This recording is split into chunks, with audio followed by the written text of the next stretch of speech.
Si tu entres en 2026 avec le même cerveau que 2025, tu viens déjà de perdre. Le 1er janvier ne transforme personne. Tu te réveilles avec le même téléphone, les mêmes habitudes, les mêmes excuses. Et pourtant, tu t'attends à une vie différente. Ça, c'est le plus grand piège mental de notre génération. Chaque année, des millions de personnes tombent dans le même piège. Quand le calendrier change, elles croient que leur vie va changer aussi. Minuit sonne. On passe du 31 décembre au 1er janvier. Et soudain, dans leur tête, tout devient possible. Nouvelle année, nouveau carnet, nouvelle photo de profil, nouvelle playlist. Tout est neuf, sauf l'essentiel. Le cerveau, lui, est exactement le même. Les mêmes pensées, les mêmes peurs, les mêmes habitudes, les mêmes excuses.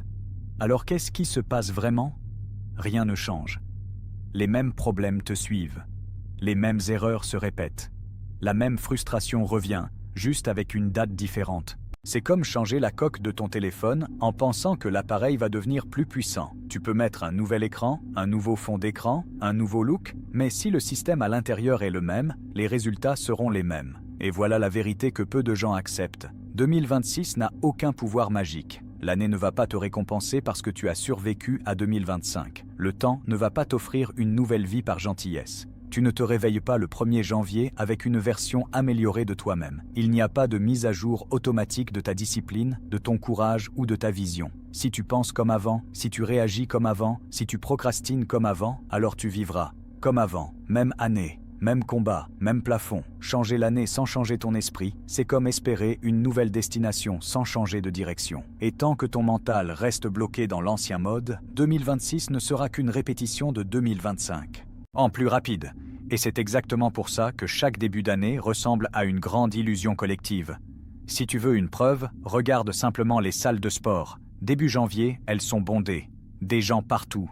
De nouveaux abonnements, de nouvelles tenues, de nouveaux objectifs affichés avec fierté.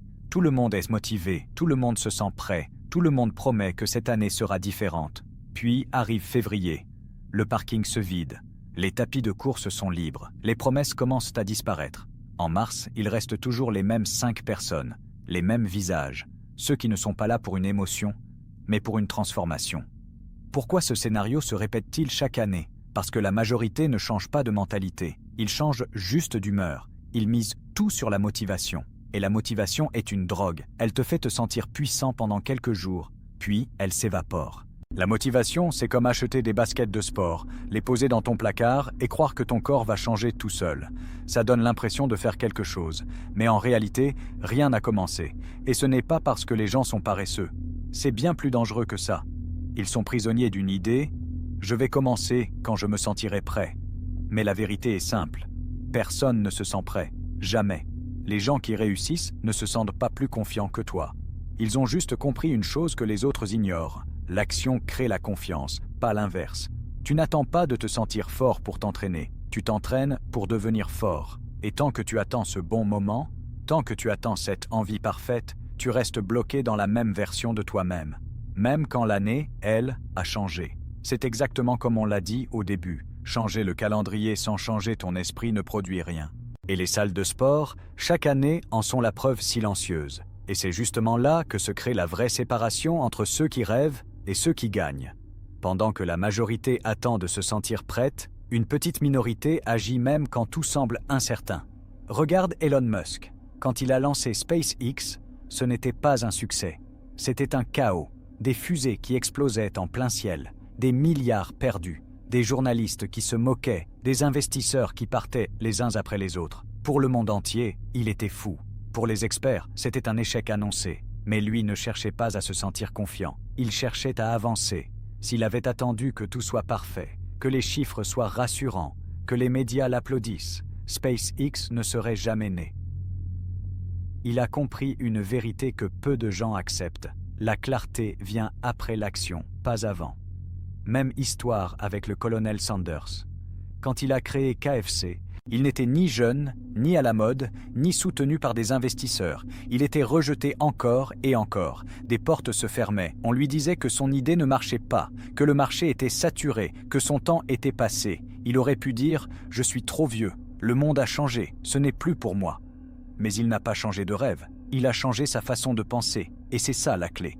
Les perdants attendent de se sentir confiants pour agir. Les gagnants agissent pour devenir confiants. Les premiers attendent une permission. Les seconds créent leur propre opportunité. Et tant que tu attends que tout soit clair, que tout soit sûr, que tout soit confortable, tu restes exactement là où tu es. Mais le moment où tu avances, malgré le doute, malgré la peur, malgré l'imperfection, c'est là que ta vie commence vraiment à changer. Et après avoir compris ça, une vérité devient impossible à ignorer. Le vrai danger n'a jamais été l'échec. Le vrai danger, c'est l'immobilité. Parce que pendant que tu hésites, le monde, lui, avance. En 2026, rester au même endroit est plus risqué que tenter quelque chose et rater. Pourquoi? Parce que l'échec te donne des informations. Il t'apprend ce qui ne marche pas. Il te montre où t'améliorer. Il te rend plus intelligent, plus précis, plus fort. Mais le confort, lui, ne t'apprend rien. Il t'endort. Il t'installe dans une routine qui ressemble à la sécurité, mais qui est en réalité une prison invisible. Aujourd'hui, beaucoup de gens disent « je préfère la stabilité ». Mais regarde bien ce que cette stabilité signifie souvent. Même travail, même revenu, même frustration, même rêve non réalisé, pendant 5, 10, parfois 20 ans. Ils appellent ça la sécurité. En réalité, c'est une lente disparition. Le monde change plus vite que jamais. Les métiers disparaissent, les opportunités se déplacent. La technologie remplace ceux qui n'apprennent pas. Alors rester le même, dans un monde qui bouge, n'est pas prudent. C'est dangereux. Et c'est pour ça que ceux qui osent échouer aujourd'hui prennent de l'avance sur ceux qui choisissent d'être à l'aise. L'échec te pousse à évoluer. Le confort t'oblige à rester petit. Et en 2026, ceux qui refusent de changer vont payer le prix le plus élevé. Regarder les autres avancer pendant qu'ils restent coincés au même endroit. Et c'est là que beaucoup de gens se trompent complètement.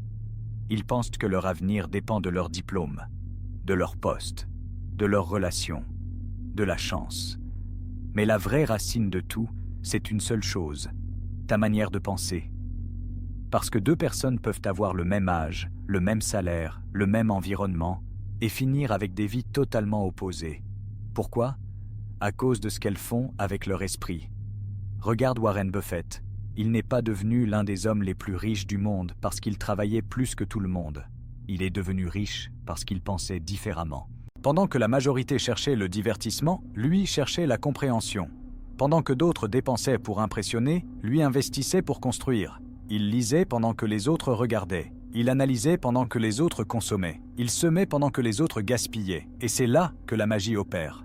Prends deux personnes. Elles gagnent le même argent. Elles vivent dans le même pays. Elles ont les mêmes opportunités. La première achète des livres, des formations, des compétences. La seconde achète des gadgets, des abonnements, des distractions. 10 ans plus tard, leurs vies n'ont plus rien à voir. L'une possède des entreprises, des actifs, de la liberté. L'autre possède un téléphone rempli de notifications, et toujours les mêmes problèmes. Et tout ça ne vient pas du hasard. Ça vient d'un choix invisible mais puissant, ce à quoi tu nourris ton esprit chaque jour. Parce que ton cerveau est ton véritable capital. Et ce que tu y mets aujourd'hui détermine exactement ce que tu récolteras demain. Et c'est exactement pour ça que tant de gens ont l'impression de travailler dur, mais n'avancent jamais. Ils disent « je bosse 12 heures par jour, je suis fatigué, je me donne à fond ». Mais quand tu regardes de près, ces 12 heures ne construisent presque rien. Elles sont mangées par des messages qui n'apportent aucune valeur, du scroll sans fin, des vidéos qui divertissent, mais n'élèvent pas des urgences qui auraient pu être évitées. Ils sont occupés, mais ils ne bâtissent rien. Et c'est là que la confusion est mortelle, parce que l'activité donne l'illusion du progrès. Tu te sens productif, tu es épuisé, tu as l'impression d'avoir travaillé, mais être occupé n'est pas avancer. Un hamster court toute la journée. Il est très actif, mais il reste au même endroit. Le mouvement n'est pas la direction. Si ton temps n'est pas investi dans apprendre, créer, améliorer une compétence, construire quelque chose qui te dépasse, alors tu es juste en train de brûler des heures. Et rappelle-toi ce qu'on a vu juste avant. Ce n'est pas celui qui s'agite le plus qui gagne, c'est celui qui nourrit le mieux son esprit et qui place son énergie là où ça rapporte vraiment. En 2026, le monde ne récompensera pas ceux qui sont occupés. Il récompensera ceux qui sont stratégiques. Et c'est exactement pour ça que les gens qui gagnent en 2026 ne sont pas forcément ceux qui ont le plus d'argent au départ, mais ceux qui ont le plus de valeur. Regarde Oprah Winfrey. Elle n'est pas née riche. Elle n'avait ni réseau puissant, ni capital, ni privilège. Mais elle avait quelque chose de plus important, la capacité d'apprendre, de comprendre les gens et de créer de l'impact.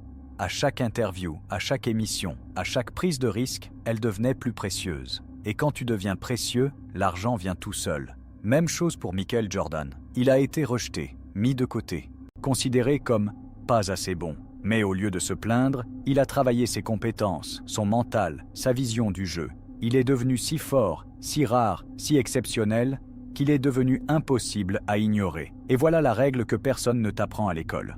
En 2026, ce n'est pas ton salaire qui te rend riche, c'est ta valeur, ce que tu sais faire, ce que tu comprends mieux que les autres. L'argent ne précède pas la valeur, il la suit, toujours. Si tu crées de la valeur, le monde te paiera. Si tu ne crées pas de valeur, tu peux travailler 12 heures par jour, tu resteras remplaçable. Et c'est pour ça que ceux qui investissent dans leur esprit, leurs compétences et leur compréhension du monde prennent une avance que les autres ne pourront jamais rattraper. Et une fois que tu comprends que ta valeur est ta vraie richesse, une autre vérité devient évidente. Les gens qui t'entourent déterminent directement cette valeur. Plus d'amis ne veut pas dire meilleure vie. Plus de contacts ne veut pas dire plus d'opportunités. Dans beaucoup de cas, ça veut juste dire plus de bruit. Les vrais gagnants ne cherchent pas des gens qui les applaudissent. Ils cherchent des gens qui les corrigent. Regarde Jeff Bezos. Il ne s'est pas entouré de personnes qui disaient toujours « oui ». Il gardait autour de lui ceux qui le contredisaient, ceux qui remettaient ses idées en question, ceux qui l'obligeaient à réfléchir plus profondément. Parce que la vérité inconfortable est plus précieuse que le faux soutien. Même chose pour Serena Williams. Elle n'est pas devenue championne en s'entraînant avec des gens plus faibles. Elle s'est entourée de coachs, de rivales, de partenaires qui la poussaient au-delà de ses limites. Ils ne la rassuraient pas, ils l'amélioraient. Et voilà la différence entre faux amis et vrais alliés. Les faux amis te disent « tu es parfait comme tu es », mais ils te laissent en stagner. Les vrais amis te disent « tu peux faire mieux ». Et ils t'aident à grandir. En 2026, si tu veux évoluer, tu devras faire un choix difficile mais vital, couper le faux, investir dans le vrai, moins de personnes qui te confortent, plus de personnes qui te construisent. Parce qu'à long terme, ce n'est pas l'amour superficiel qui change ta vie, c'est la vérité qui te transforme. Si tu veux que 2026 soit différente de toutes les années précédentes, il ne suffit pas de rêver ou de te motiver quelques jours. Il te faut un plan concret, des habitudes quotidiennes qui s'additionnent et qui te propulsent vers le haut. Voici 5 règles simples mais puissantes. 1. Apprends chaque jour.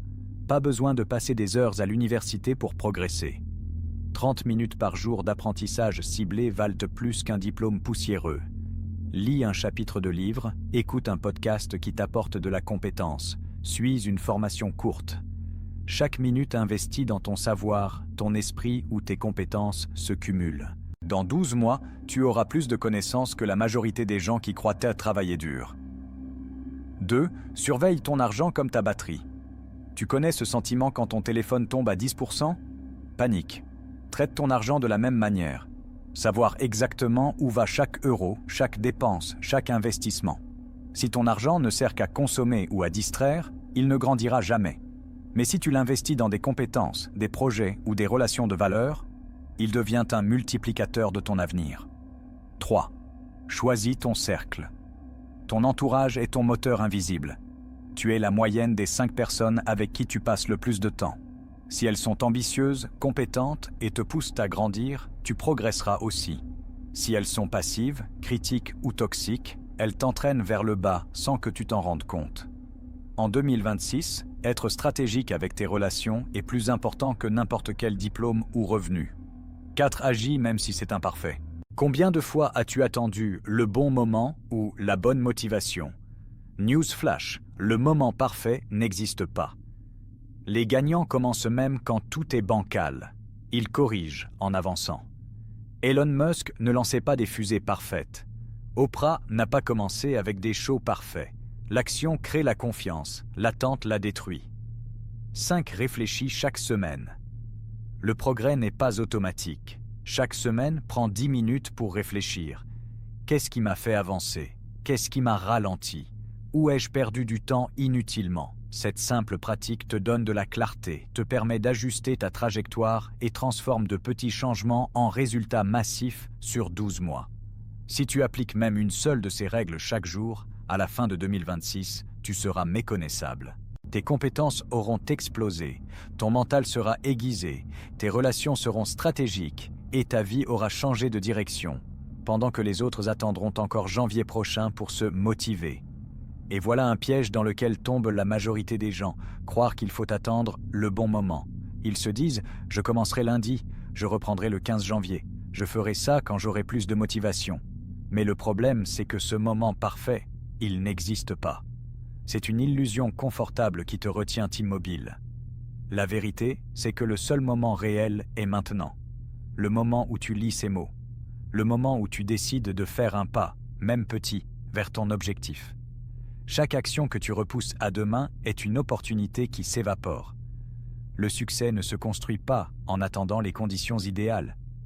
Il se construit en prenant des décisions, en agissant malgré l'incertitude, malgré la peur, malgré les imperfections. En 2026, ceux qui attendent le moment parfait regarderont passer les autres.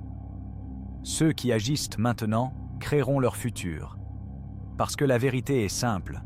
Le meilleur moment pour changer ta vie, c'est ce moment précis. 2026 n'attend personne. Soit tu entres avec la même mentalité, les mêmes excuses, les mêmes habitudes, ou tu entres avec un esprit neuf, une discipline, une vision. Et cette décision va définir ton année. La question n'est pas « 2026 sera-t-elle bonne ?» La vraie question est « Est-ce que tu es prêt à devenir meilleur ?»